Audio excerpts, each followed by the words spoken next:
Eh bien bonjour, aujourd'hui nous allons travailler donc sur la multiplication des nombres décimaux ou la division par 10, 100 ou 1000. Alors, un petit rappel très simple. Si on fait une multiplication classique, si on multiplie 2,5 par 10, je fais ma multiplication classique et je vais obtenir donc 250. Je regarde un chiffre après la virgule, je mets mon chiffre après la virgule et je me retrouve à 25. Voilà. Je constate que lorsque je multiplie un nombre par 10, le nombre va grossir, donc il va augmenter. Il va augmenter 10 fois plus. Là, je vous l'ai mis en petit schéma. Si je multiplie 2,5 par 10, je sais qu'en multipliant par 10, je vais augmenter, donc je vais agrandir, je vais grossir. Et à l'inverse, si je divise par 10, par 100 ou 1000, eh bien, je vais diminuer. Donc, je l'ai représenté ici. Vous voyez, de 25 divisé par 10, par exemple, eh bien, ça va nous donner 2,5. Divisé par 10 va me donner un résultat qui va être 10 fois plus petit. Je vous ai donc fait cette division un petit peu classique. Donc, 25, je divise par 10. Donc, 2 fois 10, ça fait 20. Je retiens à 25, il me reste 5. Et là, rappelez-vous, on l'avait vu dans la division, ici, je vais franchir donc la frontière qui va séparer la partie entière de la partie décimale. La frontière est représentée par la virgule, que je mets ici, et je continue en abaissant les zéros. Donc 50 divisé par 10 égale 5. Donc j'obtiens bien 25, ou 25,0 divisé par 10 égale 2,5. Ça, c'est une façon classique. Maintenant, il existe une façon beaucoup plus rapide de faire des calculs. D'ailleurs, lorsque vous avez des calculs à faire par 10, par 100 ou 1000, multiplication et division, il vaut mieux faire un calcul de tête, ça sera quand même plus rapide.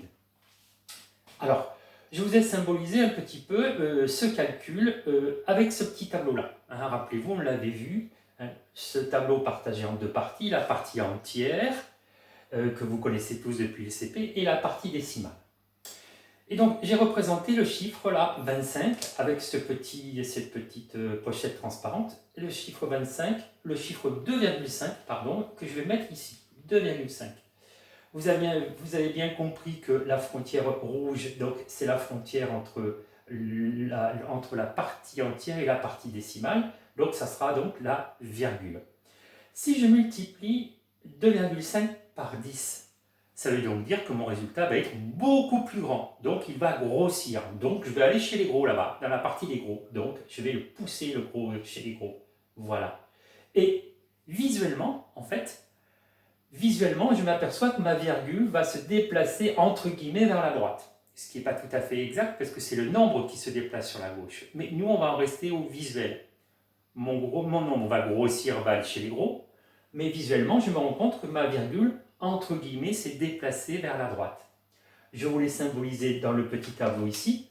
Vous voyez, multiplié par 10, par 100, etc. La virgule, la frontière, va se déplacer, entre guillemets, vers la droite. Et ça sera donc le contraire. Lorsque je vais diviser par 10, par 100 ou 1000, eh bien ma frontière, entre guillemets, va se décaler vers la gauche. Je prends l'exemple de 25.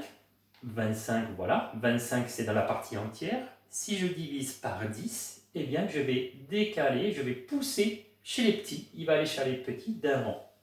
Voilà. Et ça me donne bien, donc, visuellement, 2,5.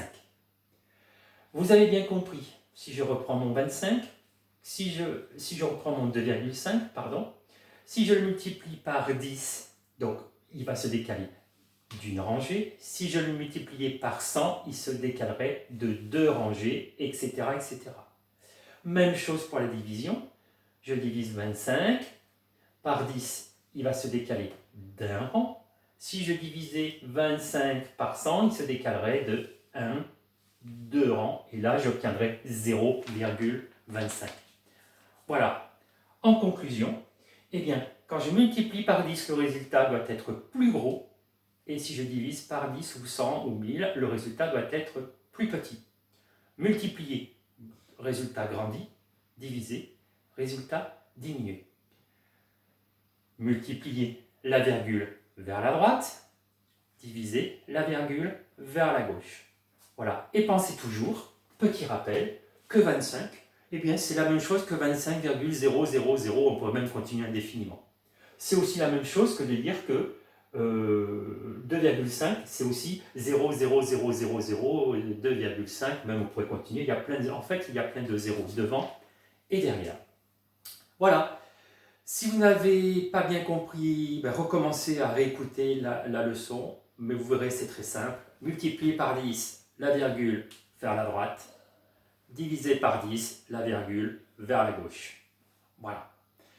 Eh bien, à bientôt, je vous donne des petits exercices d'application. À plus tard.